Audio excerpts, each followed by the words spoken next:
¿Cómo se hizo la reforma? Se hizo inicialmente de modo inconsciente, podría decir yo. No había una conciencia de sí, que quizás sea un proceso político que lleva un tiempo en términos individuales y en términos sociales. No había una conciencia de sí por parte del estudiantado porque el estudiantado no sentía que ese sujeto colectivo podía ser un actor de cambio en aquel momento. No lo sentía, ¿por qué razón? En primer lugar, porque no era un actor mayoritario. La universidad en el 18 tenía 1.004 alumnos, entre hombres y mujeres. Mujeres eran un poquito más de 20. En ese marco, 1.000 personas en una ciudad que ya crecía a pasos agigantados, no era un sujeto colectivo, un actor político que se considerara a sí mismo como un actor de cambio. Eso en un primer lugar. En un segundo lugar, no se consideraba un actor de cambio en el marco de que entendían todavía que la universidad era exclusiva para aquellos que tenían la posibilidad de acceder. ¿Quiénes eran aquellos? Los que formaban parte de las élites dirigenciales y económicas de la ciudad. Y no había una conciencia de que la universidad y la educación de grado, de posgrado, la educación superior, tenía que ser un derecho. No estaba esa conciencia, no estaba esa conciencia.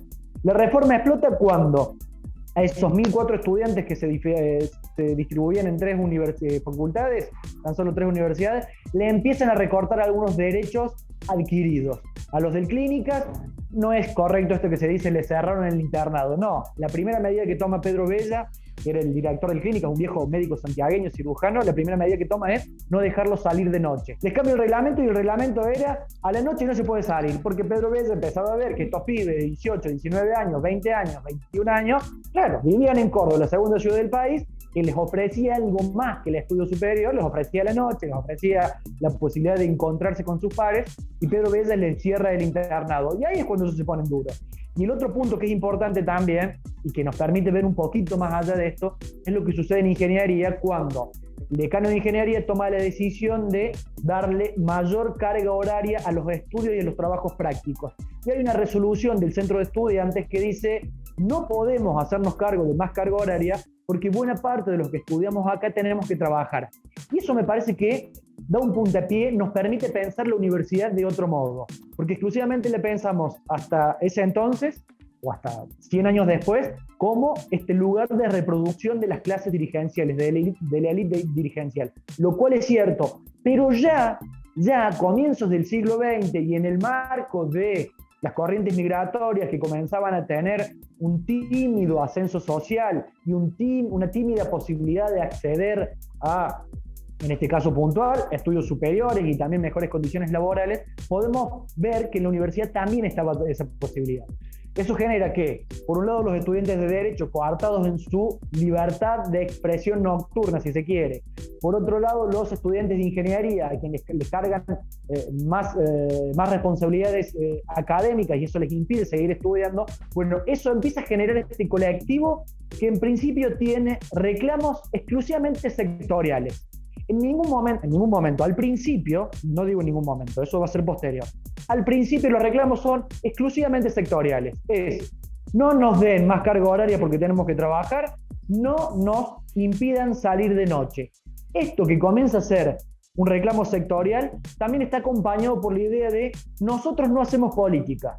Y es importante destacarlo esto, porque en ese proceso de concientización del sí va a haber disrupciones y va a haber apartamientos de integrantes del primer movimiento reformista que denuncian a sus viejos compañeros que siguen adelante con la reforma, los denuncian diciendo ustedes habían dicho que no íbamos a hacer política. Y efectivamente era cierto, la conciencia de sí era tan vacua que la idea era no vamos a hacer política, tan solo vamos a reclamar estos pequeños derechos que nos sigan asistiendo.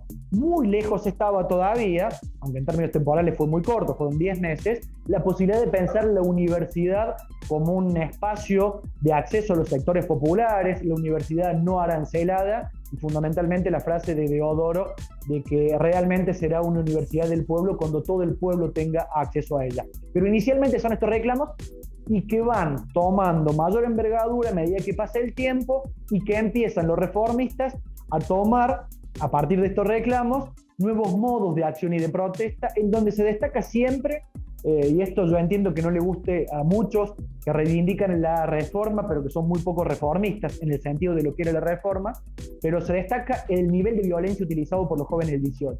Nos guste o no, seamos conscientes o no, hay que saber ubicar el contexto político de la época y saber entender y comprender por qué razón utilizaron la violencia en una Córdoba dominada por las clases oligarcas y fundamentalmente por la Iglesia Católica. Estamos hablando de una violencia con fines políticos, exclusivamente así. Una violencia con fines políticos que toma la calle inicialmente, que ocupa la calle, que toma conciencia de la importancia de ocupar los espacios públicos. Las marchas eran permanentes, prácticamente semanales, y con miles de personas, 15.000, 20.000 personas. Estamos hablando de un altísimo porcentaje de lo que era la sociedad de Córdoba en aquel momento. Y en esas marchas hay actos de violencia, hay enfrentamientos con la policía, enfrentamientos encarnizados con la policía, enfrentamientos encarnizados con el sector antirreformista de los estudiantes, que también existía, por supuesto.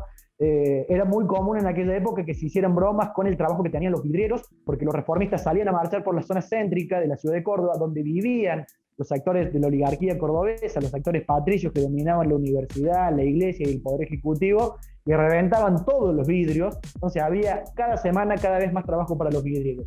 Y a partir del 15 de junio se da una expresión muy grande de violencia política, cuando toman la universidad y cuando dicen ahora la universidad es nuestra, y cuando comienzan a negociar con integrantes de la universidad que ya eran profesores y que comprenden el nuevo tiempo que se avecina en una universidad que no podía seguir así, porque de algún modo Córdoba había seguido atada a esas prácticas anquilosadas, de la cual la Universidad de Buenos Aires un poco se había desprendido, no del todo, pero sí se había desprendido, mientras que Córdoba no. Córdoba, en función del peso de la iglesia, yo creo que ese es un hecho fundamental, el peso de la iglesia, que se convierte en el enemigo principal y explícito de los estudiantes, por ese peso en Córdoba, en la biblioteca de nuestra universidad, en las cátedras de nuestra universidad, no existían los nuevos autores y las nuevas corrientes intelectuales y académicas que ya sí tenían presencia en Europa fundamentalmente y también en Buenos Aires. En el marco de eso hay un grupo de profesores que comienzan a advertir la posibilidad y la necesidad de tener en cuenta el reclamo de estos estudiantes, que no era solo un reclamo ya de estudiantes. Ya para ese entonces, cuando hablamos de junio, cuando hablamos de la parte previa, estamos hablando de fines del 17, septiembre, octubre del 17.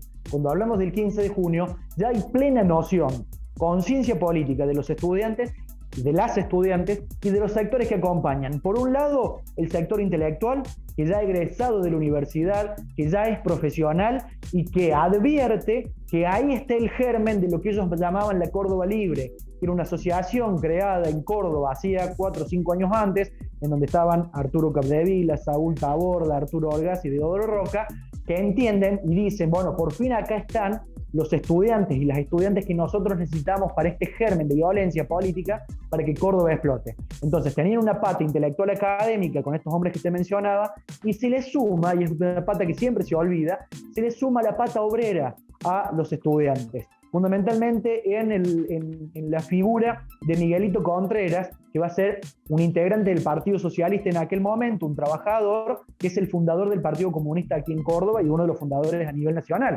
Recordemos que la expresión de la izquierda aquí en Córdoba y en Argentina era exclusivamente el Partido Socialista, que tiene un desprendimiento a partir de la Revolución Rusa y se funda el Partido Comunista Internacional.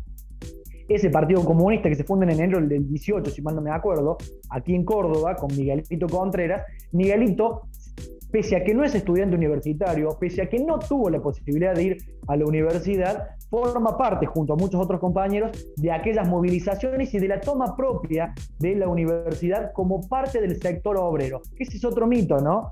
Siempre se ha intentado fundamentalmente, y yo creo que está originado eso por el divorcio histórico entre el peronismo y el reformismo, y esta acusación de que el reformismo estaba aislado de los sectores obreros de Córdoba, lo cual no es cierto. Hay un discurso de Alfredo Palacios por esos mismos días que dice: vuelvo a Buenos Aires muy contento por ver esta postal de unidad entre los sectores estudiantiles y obreros. Era muy clara esa postal. Absolutamente, pero estoy completamente convencido por dos razones. En primer lugar, porque poco después del 15 de junio se realiza aquí en Córdoba el primer Congreso Nacional de Estudiantes Universitarios, y en donde dejan en evidencia la necesidad de esa mancomunión.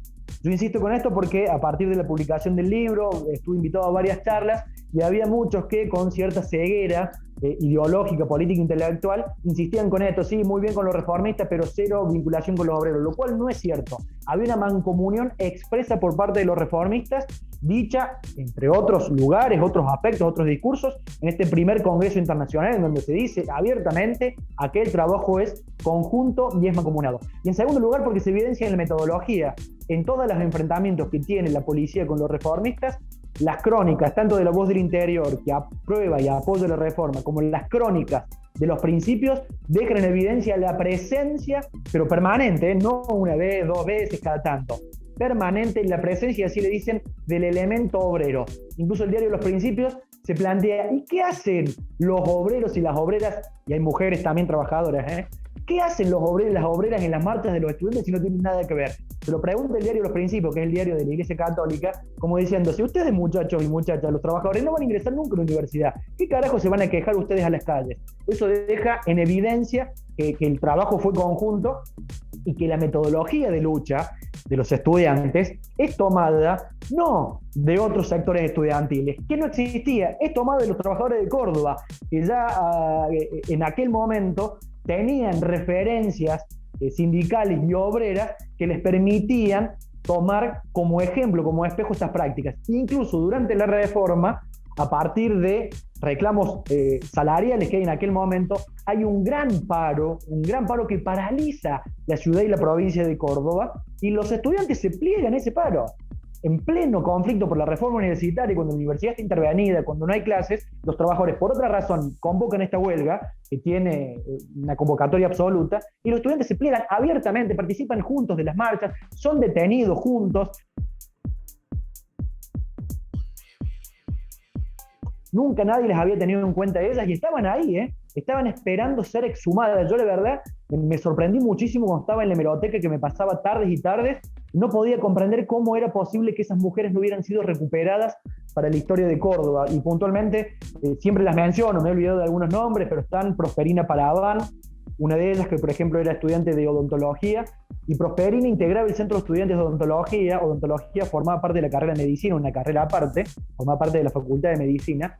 Y el Centro de Estudiantes de Odontología es el único centro que no se pliega después del 15 de junio a los embates del reformismo, que ahí dice, acá no reconocemos honores como rector, los centros de estudiantes se pliegan al reclamo reformista, y el Centro de Odontología dice, no, nosotros seguimos respetando la línea institucional. Y Prosperina integra el Centro de Estudiantes, le hace una revolución interna al presidente del Centro de Estudiantes, se queda ella con la presidencia y dice, no, acá también vamos a estar de acuerdo con la reforma universitaria. Es decir, hizo una revolución dentro de la revolución. Prosperina Paraván, que 100 años después la Facultad de Odontología dijo, bueno, la vamos a recuperar. Junto a Prosperina Paraván estaba, me estoy acordando ahora, Inés Rosenblatt, que era otra estudiante de odontología. Eso se le suma que, si uno bucea un poquito, muchísimos artículos periodísticos y notas académicas dicen que no había mujeres en la universidad. No era tan difícil, buscar un poquito los diarios viejos y aparecen. Y la más destacada en aquel momento fue Ofelia Grandoli, que yo lo he contado muchas veces y que la recupero su historia en el último libro. Ofelia Grandoli era una mujer, 18 años, 19 años, tenía una piba que había cambiado el nombre porque no le gustaba su nombre, porque le gustaba Shakespeare y por eso se puso Ofelia, lo que ya marca su carácter, ¿no? Lo que marca su espíritu por entonces, que había sido criada en distintos hogares, que tuvo la posibilidad de empezar a estudiar medicina, que era su máximo de deseo, que no lo va a poder seguir haciendo por lo que es Córdoba, y es otra historia, ¿no? Y que se convierte Ofelia Grandoli en la primera mujer oradora en la historia de los movimientos universitarios en Argentina, y me animaría a decir en América Latina, no tengo el dato, habría que sondearlo, pero hasta ahora se tenía que el dato de la primera mujer oradora estudiantil era Silvia Berman en la década del 50. Sin embargo, nos tuvimos que ir mucho tiempo más atrás para descubrir que Ofelia había sido la primera, que dio un discurso que para mí, yo lo entiendo, es prácticamente el germen del feminismo, al menos aquí en Córdoba. Había ya un movimiento feminista a nivel nacional, pero ese discurso que da Ofelia en Córdoba es el germen del feminismo aquí en Córdoba, porque directamente invoca y convoca a sus compañeras mujeres, dice que yo sé que las hay, les habla, son 15.000, 20.000 personas con Alfredo Palacios al lado, y le dice, yo las invito a sumarse a esta lucha. así abiertamente y a convertirnos en mariposas, algo así les dice Ofelia. Y ahí hay otro hecho para destacar, no solo la presencia de estas tres que mencioné, sino que en las marchas, a partir de entonces, y me parece que esto habla bien de los reformistas también, ¿no? En el marco de una ciudad, una provincia, un país patriarcal, un sistema político patriarcal, aún en sus expresiones progresistas y de izquierda, en las marchas los reformistas admiten, permiten, incluso avalan que sean las mujeres las que vayan al frente con la bandera de Argentina. Y hay fotos en La Voz del Interior que las muestra ella, está Ofelia Grandoria y otras mujeres que no han sido identificadas para la historia, marchando al frente y recibiendo los primeros embates de la policía. Pero Orgaz, siendo egresado de la universidad, se da cuenta que esa universidad que él había conocido, de la cual él había egresado, no va a ser parte del mundo de los trabajadores y forma y crea la Universidad Popular, no lo hace en soledad, lo hace con sus compañeros de militancia, y el objetivo así abiertamente es crear un espacio de educación superior al que accedan los y las trabajadoras, y plantea no solo cursos o materias de formación en el ámbito laboral, que es para perfeccionar a aquellos que trabajaban en el ámbito del gas, de la plomería, de la albañilería, sino también con cursos y espacios de formación en el ámbito intelectual y teórico, como por ejemplo en el derecho, como por ejemplo en la aritmética, que se dan cursos de aritmética. El objetivo fundamental es dar este espacio de formación de grado, de educación superior, a quienes no lo tenían en aquel momento en Córdoba. La Universidad Popular empezó a trabajar, tuvo sus alumnos, eran copadas las aulas y las clases, y se terminó diluyendo por la reforma universitaria, se terminó diluyendo por una buena razón, porque ese objetivo inicial de la Universidad Popular, de algún modo después, y con el paso del tiempo, es la propia reforma universitaria que la toma para sí, con esta idea de son los obreros que también son los que tienen que acceder a la universidad, y lo dice el propio Deodoro Roca desde el primer momento. En el marco de la lucha de los estudiantes, un sector importantísimo de la sociedad comenzó a tener distintas actividades para solventar la lucha de los estudiantes. ¿Por qué? Porque los estudiantes se habían quedado sin clases, y al quedarse sin clases, muchos se habían quedado sin la posibilidad de trabajar en la universidad. Muchos eran estudiantes y trabajadores, y con ese trabajo solventaban sus estudios. A partir del paro, de la intervención, no hay clases, no hay trabajo, y había que bancar la parada, había que bancar la lucha. Un fotógrafo que le sacó fotos a todas las marchas, por ejemplo, hizo un álbum y vendía el álbum de fotos para juntar fondos para solventar la lucha. Y el Club Atlético Belgrano, que había sido fundado por Orgaz, por supuesto, y en el cual Orgaz tenía todavía un vínculo estrecho, no solo Orgaz, sino Deodoro Roca también, que se menciona que es el socio número 3 de Belgrano. Belgrano organiza un partido de beneficio, enfrenta a Juniors, y con esos fondos juntados a partir del partido de beneficio, los dona todo para el fondo de la revolución de la reforma universitaria. Deodoro Roca, siendo abogado de los 27 estudiantes procesados, no tengo ninguna duda, pero ninguna duda.